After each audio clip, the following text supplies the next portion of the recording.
The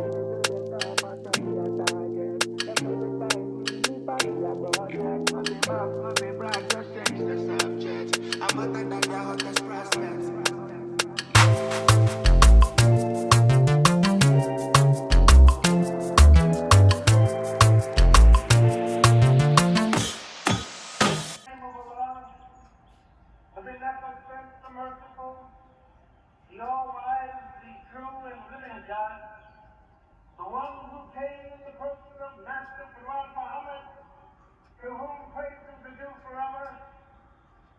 We thank Allah and thank Allah for having given to us our beloved leader, our teacher and our perfect guide, the Honorable Elijah Muhammad. I greet you, brothers and sisters. Assalamu alaikum. And while there are over 1 billion Muslims throughout the world, in America, it remains an enigma. It's misunderstood, misapprehended, and one of the most controversial religions across the fruity plain. In Philadelphia, a city known for its brotherly love, it comes as no surprise that there are over 80,000 Muslims throughout the city. How did they come here? How did they get to become so prominent? Here to answer with us today is a former pioneer, a former leader, believed by some to be a progenitor of that growth, Minister Jeremiah Shabazz. Peace be unto you. Assalamu alaikum. Wa alaikum assalam, my brother. Jeremiah, you are a walking piece of history. You walked and talked with Malcolm X, Elijah Muhammad, Muhammad Ali, Louis Farrakhan. Some say the wind beneath their sails. How did you become introduced to Islam or the movement? I was introduced to Islam back in 1943 by a man that had moved into the neighborhood and was cutting hair in a barbershop that was directly adjacent to where I lived. This is in the spring of 1943. I was a young boy. I was a teenager. I just turned about 13. And I used to frequent this barbershop because of its close proximity to my house. And one day I went in and there was this man there arguing with the customers about religion.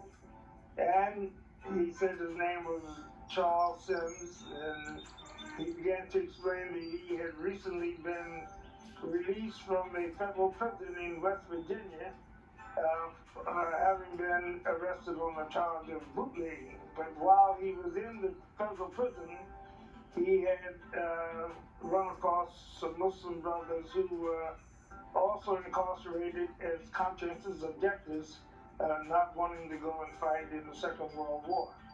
And these brothers introduced Charles, the barber, to the religion, and upon his release, he came to Philadelphia and began to talk about it in his barbershop. That's how I was first introduced, by sitting in the barbershop, listening to a man explain about a new religion.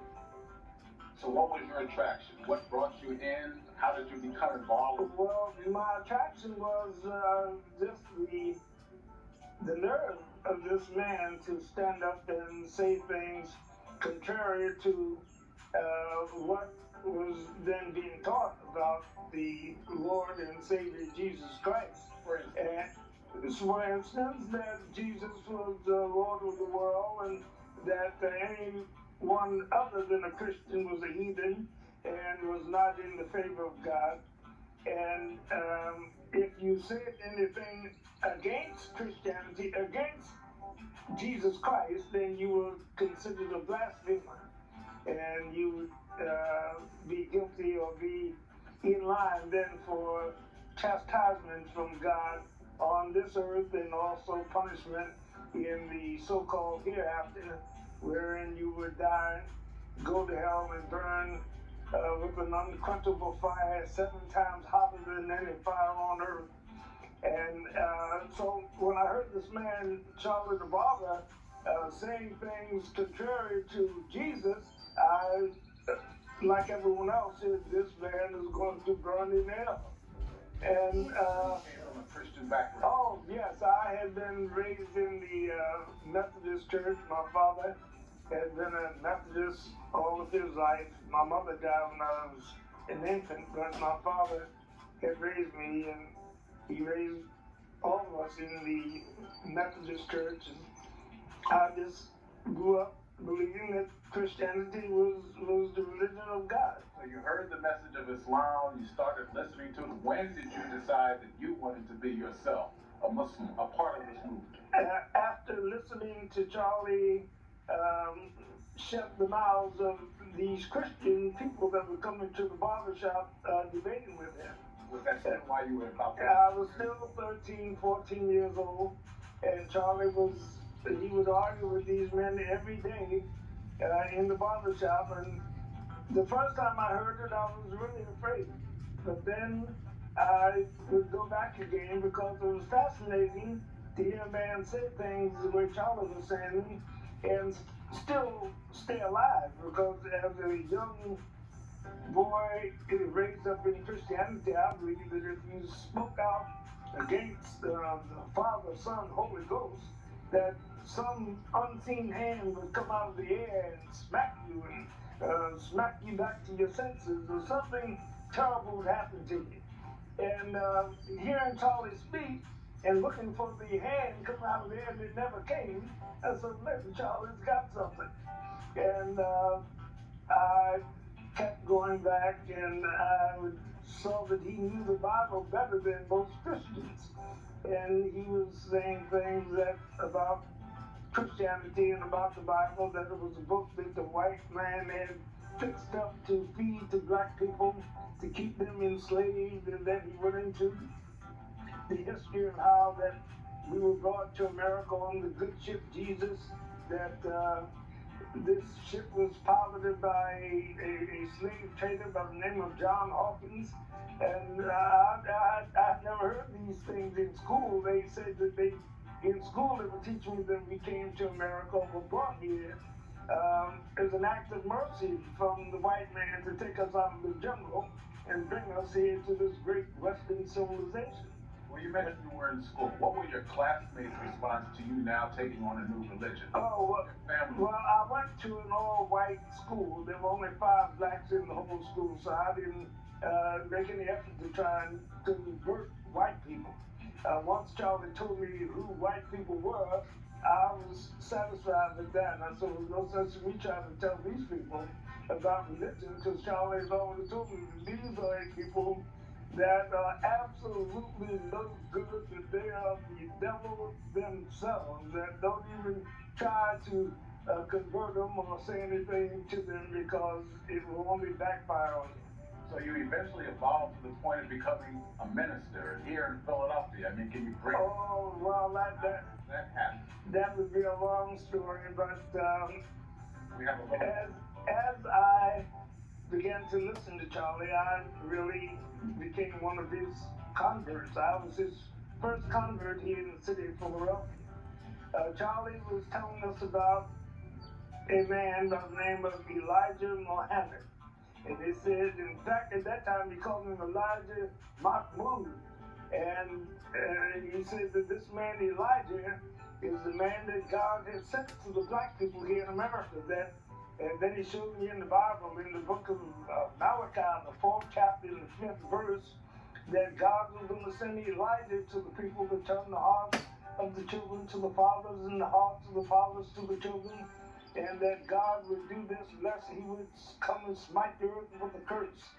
So, seeing this in the Bible, I said, well, it must be true. And that this man, Elijah, was the man. He had a picture of Elijah Muhammad in handcuffs, showing that the government had come and arrested him and had taken him to prison. In fact, he was in prison at the time when Charlie was teaching in his barbershop.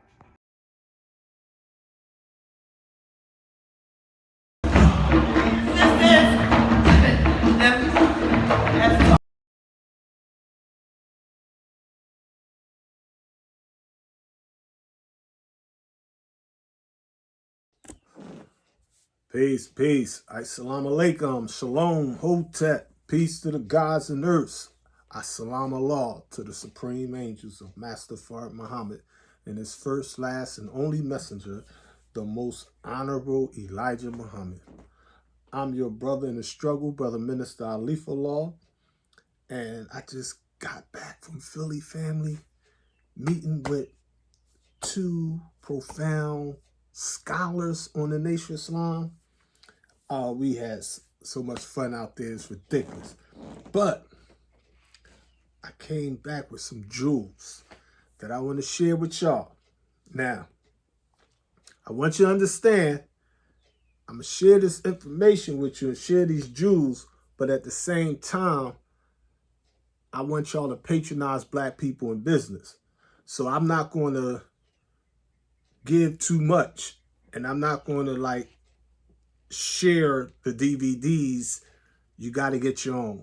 I mean, you know, if I put these DVDs on my channel, which I could do in probably like a half hour, it'll hurt his family's ability to pay their bills. You know what I mean? So the message teaches us in 36 Laws of Islam, patronize your own people in business. So I got too much love and respect for my elders to do that, my brothers in the struggle.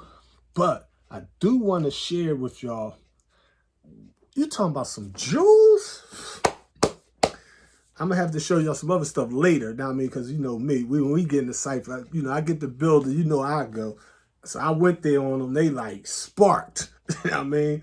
But long story short, we got stuff like this. This is the 1973 300 paper sellers from Temple number 12, Muhammad's Temple number 12. You know what I mean? This is classic. For historical purposes, we're going to name each of these FOI, Fruit of Islam. Number 1, Howard 6X. Number 2, Brother Mikhail X. Number 3, Fareed Ahmed. Number 4, James 93X. Number 5, James 89X. Number 6, Fred X. Yeah, I see that better. Number 7, Parnell 4X. Number 8, William 56X. Number 9, Cornelius X. Number 10, David 26X. Number 11, Mikhail Islam. Number 12, Frank Dumas X. Number 13, Stephen X. Number 14, Minister Bashir Assad from Temple number 12F, as in father. Number 15, Isaac 8X. Number 16, Nasir. All of them are brothers, so, pardon me for just reading that names as they is on the poster. Number 17, Fred Jabbar. Number 18, Rodney 3X. Number 19, Napier. Number 20, Zaid. Number 21, Ernest X. Riggins. Number 22, Richard X. Number 23, Sylvester 5X. Number 24, Henry 6X. Number 25, Clarence 17X. Number 26, Minister Ali Sahaluddin from Temple number 12C, as in SEE, or comprehend. Number 27, Ronald 35X, Haddad. Number 28, Ernest Lukman. Number 29, Bartholomew X. Number 30, Minister Darrell 13X. He's from headquarters, Temple number 12. Number 31, Alfie 6X Pullet. Number 32, Salim Shahid. Number 33, Ghalib Muhammad. Number 34, Gregory Trice Shakur. Number 35, Kader Salam Ronald. Number 36, Woodrow X. Number 37, Mario X. Number 38, Garfield X. Number 39, Saifullah Abdul Salam. Number 40, Thomas Abdullah. Number 41, Fred X. Number 42, Russell Barnes. Yeah, family. Number 43, Rudy X. These are the Muhammad Speaks newspaper 300 paper sellers in 1973. Over here is holding the Muhammad Speaks. But this photograph, this picture was actually taken in the schoolyard that's across the street from Temple Number 12 headquarters at 131921 West Susquehanna Avenue in Philadelphia, Pennsylvania. That's 19132 for those of you that don't know. Know what I mean? And this is history right here. You see the brother bow tie? You see the brother bow tie? But notice in 1973, a lot of brothers wasn't wearing bow ties. They was wearing straight ties. You see? So, you see the brother got the Muhammad Speaks, prepare to enter the new world. Prepare to enter the new world. This is 1973. Know what I mean? And where this temple was at, I was born and raised less than 5 minutes from there. I was born on Hazard Street. And, you know, shout out to people like Sister Falaka Fatah, Brother Minister Jeremiah Shaheed, Shabazz, because they were so hard working in the community. They are the ones that stopped all of the major gang wars that was taking place in the city in the early 60s and 70s. They came up with the slogan, "No more gang war," in 74. I mean, and when you study Philly, you see in 1974, all them so-called gangsters became God stars. They became mighty, mighty FOI. Okay, so that's the first little gem I wanted to share with y'all. Now, this next one, in fact, give me 1 minute, because I got to get part one. Because it's something I share with y'all. Let me see.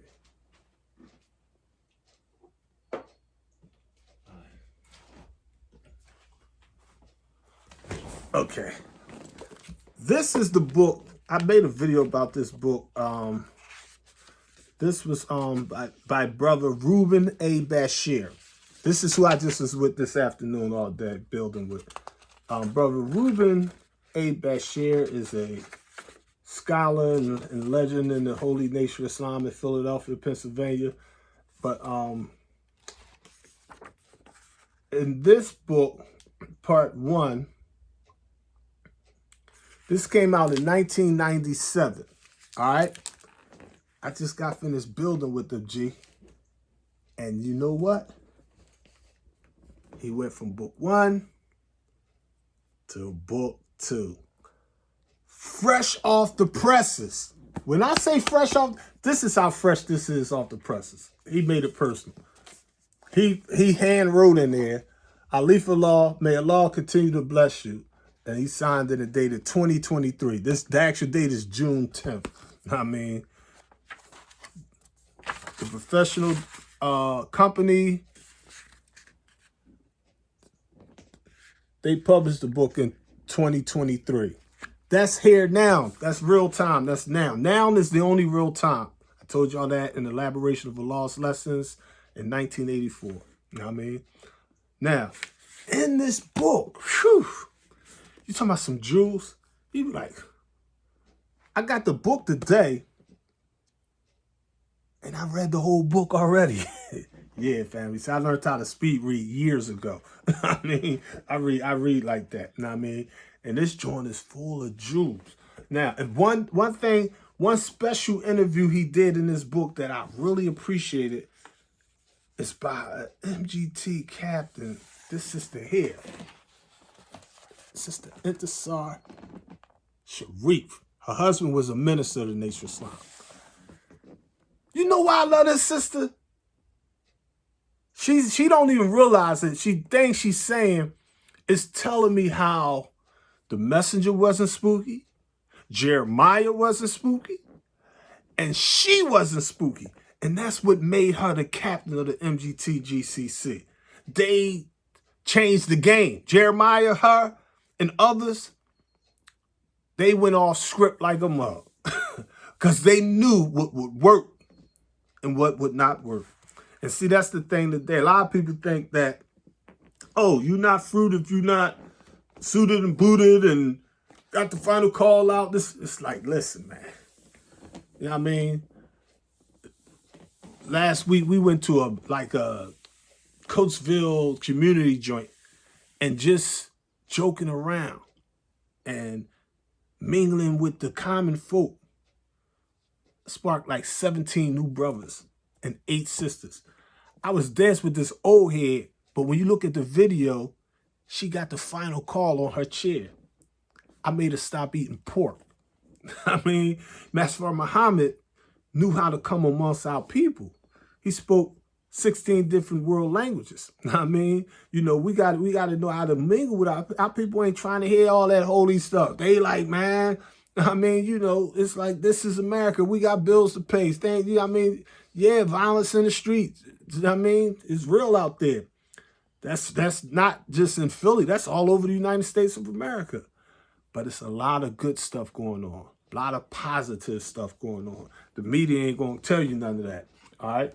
So this brother, he did the interviews with Sister Hasina Shah, Minister Abdus Salam Musin, Imam Omar Sharif, FY Captain Dawood Nasir, MGT Captain Intisar Sharif, Minister Darrell Qazi Naeem, Minister Ali Saluddin, Secretary Rafiq Kalama Eddin, Minister Omar Kareem, Imam Rudolph Ali, Minister Donald Aziz, National Secretary of the Nation of Islam, John Ali.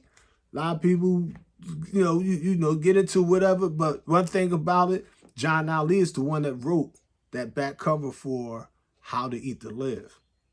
He's the one that wrote that profound introduction to the fall of America. Here's a man get with the messenger on some real stuff. And, you know, and his own words is in. In fact, let me see if I can find him real quick. Here's a photograph of him with Messenger Elijah Muhammad, and here's a photo of him in this day and time. He dropped jewels. Now, I mean, I wish, see, in order to get the right interview, you got to know the teachers, really. You got to be in depth with the teachers.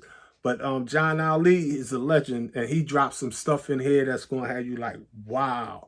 Now, I mean, I always tell people the Nation of Islam was not sold by brothers selling fish and Muhammad speaks. I mean, it was brothers and sisters, families, sacrifices, blood, sweat, and tears to build this nation. You know what I mean? And it's still going on. All right? So let me go on. So that's National Secretary John Ali. Also, he gave acknowledgement for permission to print Exploits in Atlanta, Georgia by Jeremiah Shabazz. Also acknowledgement for permission to print the interview Kareem Muhammad, J. Roger Poe III. Okay. But in the book, it's so much information in this joint, man. It's crazy. All right. Now, contrary to all the hadiths you be hearing and all that stuff, this is the real ministry of the Nation of Islam in Philadelphia. I ain't talking about, now don't get me confused. I'm not talking about in the rebuilding of the Nation of Islam when the Honorable Salas Muhammad stood up or the Honorable Minister Farrakhan. I'm talking about when the Honorable Elijah Muhammad was physically on the scene, still teaching. We're talking pre or post, say, 1975. All right, so we're talking from the 1950s to 1974. Okay, 1975 technically. All right.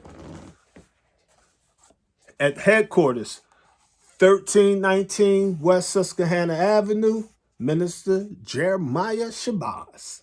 Who was the minister at Temple number 12B?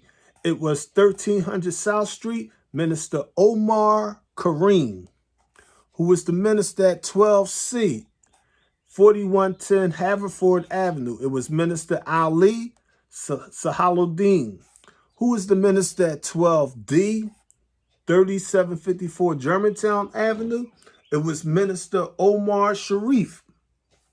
Who was the minister at 12E, 139 South 52nd Street? It was Minister Sultan Shabazz. Who was the minister at 12F, 119 West Shelton Avenue. It was Minister Bashir Assad. Who was the minister at 12G?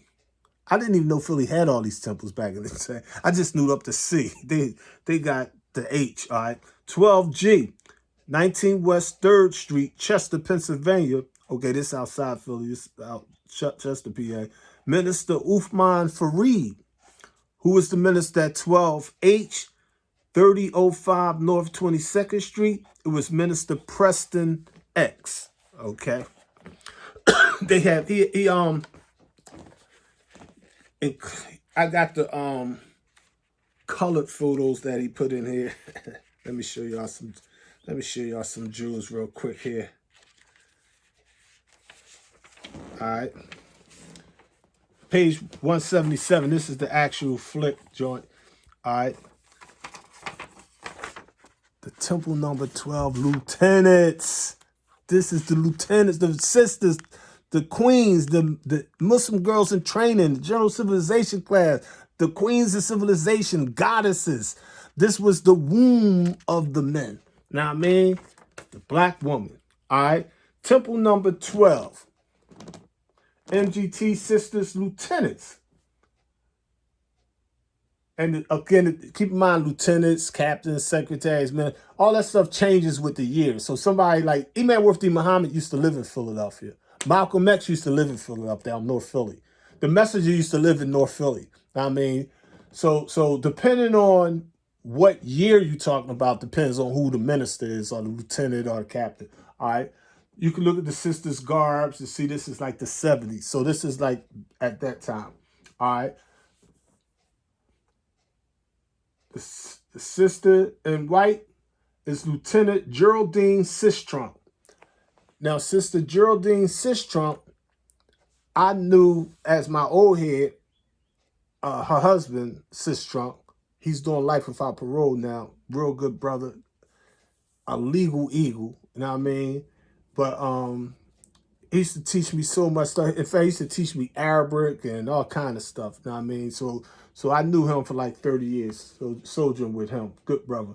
All right, number 2, Sister Lieutenant Darlene. Number 3, Sister Lieutenant Lillian Shamsuddin.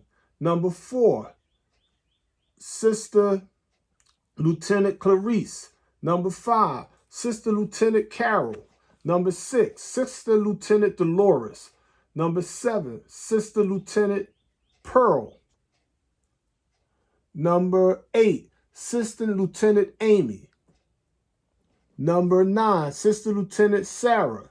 Number 10, Sister Lieutenant Shah. Number 11, Sister Lieutenant Dolores Saba. Number 12, Sister Lieutenant Cassandra. Number 13, Sister Lieutenant Lana. Number 14, Sister Lieutenant Shirley Bilal.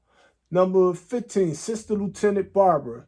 Number 16, Sister Lieutenant Deborah Taha. Number 17, Sister Lieutenant Claudia Jabbar. Number 18, Sister Lieutenant Catherine Abmathula. But the queens of civilization, pioneers in the struggle for peace, truth, freedom, justice, and equality. The brother inserted one other picture in here for me, another jewel. Now this one is the 1975 funeral of Messenger Elijah Muhammad. Now, out of respect, this is not to diss anybody that believe the Messenger is still alive and I'm saying whether you believe that or not, I'm just talking a little piece of Nation of Islam history here. So look at this jewels that he shared with us at the Messenger's funeral. This is Chicago Savior's Day, 1975. The funeral of Elijah Muhammad, the casket being carried down to waiting hearse by the officials of the Nation of Islam. Now, it's 17 officials. Let's look at these ballots in the struggle. Number 1, W.D. Muhammad, the son of Messenger Elijah Muhammad. Abbas Rasul, the National Secretary. Captain George, the captain of Newark, New Jersey. Daoud Nasir, the captain of Philadelphia. Herbert Muhammad, the son of Messenger Elijah Muhammad. Minister Abdul Kareem of Louisiana. Minister John Muhammad of San Francisco. Minister Louis Farrakhan of New York. Muhammad, the messenger's grandson. Muhammad, the messenger's other grandson. Oh, he may not know who these is, so let me look at these closer, as I'm familiar with some of these pictures. I can't really see it over there, but it's probably Sultan Muhammad's nephew or somebody. Okay, let me go down. Number 11, Sultan Muhammad, the messenger's other grandson. Number 12, Minister Jeremiah Shabazz. That's Jeremiah right there. And what number is that? Number 8. This Jeremiah. Where number 8 at? With the sunglasses on, that's the Honorable Brother Minister Louis Farrakhan, divine reminder. You know what I mean? All right. Of course, he's at the funeral, but later on, he's going to read Brother Minister Jabril Muhammad's books, known as Bernard Kushmir. In that book, he explains this what spiritually made him believe that the Honorable Elijah Muhammad never physically died, and that the spiritual resurrection of Nation Islam took place. Okay. So that's number 12, Minister Jeremiah Shabazz, Philadelphia. Number 13, Minister George. Number 14, Minister Rahman from Florida. He's a legend. Number 15, Minister Nathaniel Muhammad. Number 16, Minister Omar from out Baltimore, Maryland. Number 17, Brother Captain Raymond Sharif. Where that's at? I didn't see that picture there, 17. Oh, he back there. That's Supreme Captain back there. You know what I mean? Shabazz. Shabazz is the Arabic name for captain. But I'm telling y'all, hold up. In the back is a picture of Brother Minister Jeremiah Shabazz with Malcolm X.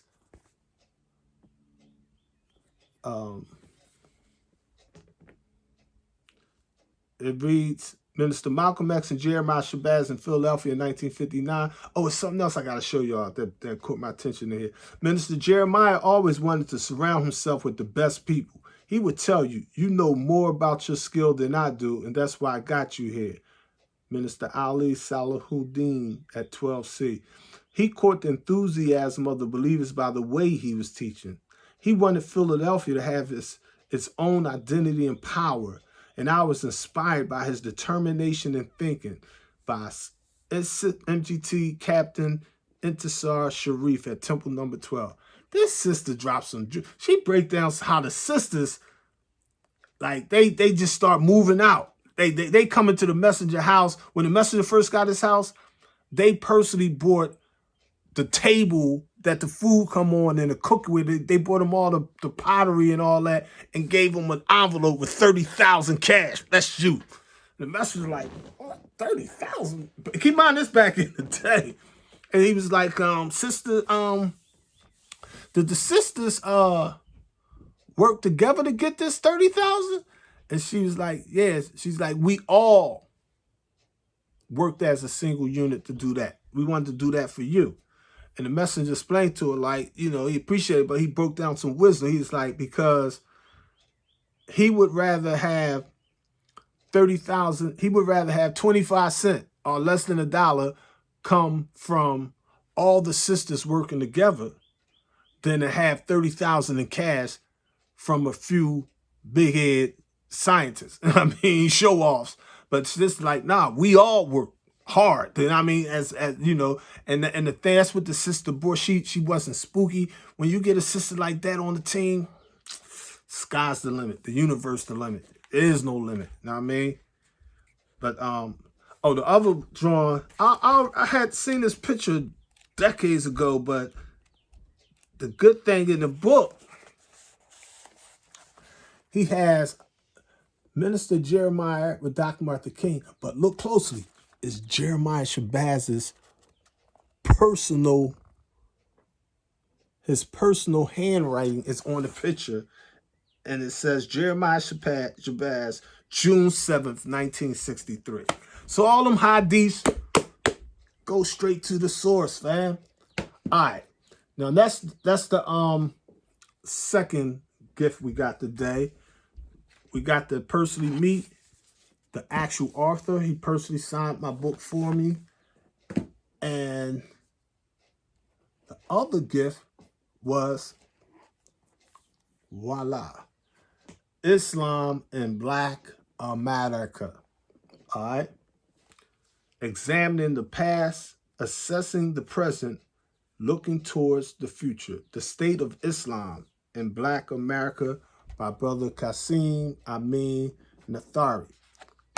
We didn't make a video today, but he signed it, and I appreciate the love and support. The brother put, "Dear Brother Ali, thank you for your support. I appreciate you." And he got his name and the date, June 10th. This was just a few hours ago, family. You know what I mean? But for those of you, it's a picture of the brother. For those of you that don't know him, you know what I mean? You know, like many of the Nation of Islam members and what they call the restructure or after 75, they went with Imam Worthy Muhammad, or they became what's known as Orthodox Muslims. But in the book, he ain't biting his tongue. He giving you the history of Master Muhammad, Most Humble Elijah Muhammad. You know what I mean? Praising the messenger. You know what I mean? You know, he dropping Jews in here. You know what I mean? But he bringing it up, showing the political, economic, social, geographical, migrational, you know what I mean, theological struggles that the State of Islam has in Black America. You know what I mean? We're not from Holy City, Mecca, and Islamic countries. We was born and raised and come from Africa or Asia to the wilderness of North America, fulfillment of prophecy. Now, this is the other jewel that we got here, fam. I didn't even open this yet. Part 1 DVD, the full John about Jeremiah, and I got unpublished. They ain't published yet. This straight from the underground. Part 2 of that Jeremiah. Now, I mean, just to show you what level this brother is on. This is on the back of the DVD. I don't know if y'all can see that like that. But this is Temple number 12, brothers and sisters in the 1950s. Know what I mean? Minister Jeremiah Shabazz is right here. Know what I mean? So I'm going to go upstairs and watch this joint. And this is DVD part 2, and this is the photo he put on the back of here. I've seen this before. I think Brother Minister that said put it on the 1965 Bloodbath Teachers. I'm not too sure. But that's a classic. You see, that's Brother Minister Jeremiah Shabazz right there. That's the Honorable Brother Minister Louis Farragut, Muhammad Ali. I think this Malcolm's brother. Know what I mean? This is yeah, I think this was on the Bloodbath Teachings. I'm not too sure about that. Hold on one second.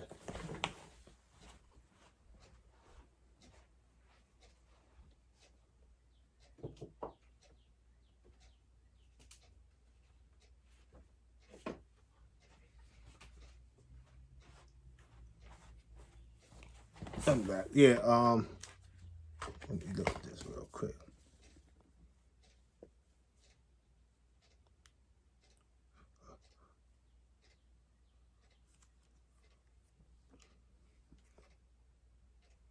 Oh, what it is, it's a different picture. This is the book, The Bloodbath Teaching, 1965. Malcolm X, Savior's Day, 1965. But this is a different photograph. Okay, so we got the quick recap before we close this out. I want to thank the brothers for preserving the history of the hardworking soldiers. I want to thank the brothers. I personally thank you for autographing the book, and meeting you was a pleasure. I love the questions, comments, and suggestions. We got Jeremiah's 1 and 2 out now. Preserve the legacy. We got the State of Black Islam, the State of Islam in Black America, and we have that Jeremiah Shabazz DVD, part 1, as well as part number 2. Coming to you soon. I mean, I'll put a link in this video where you could just order the stuff on your own, or at least contact him and he could direct you to how to do it. But it'll be coming out in all the places like Amazon. You'll be able to find it in a minute. Now, I mean, the struggle continues. One love. And remember, only the messenger's message can guide us through this age of mess. Peace, fam.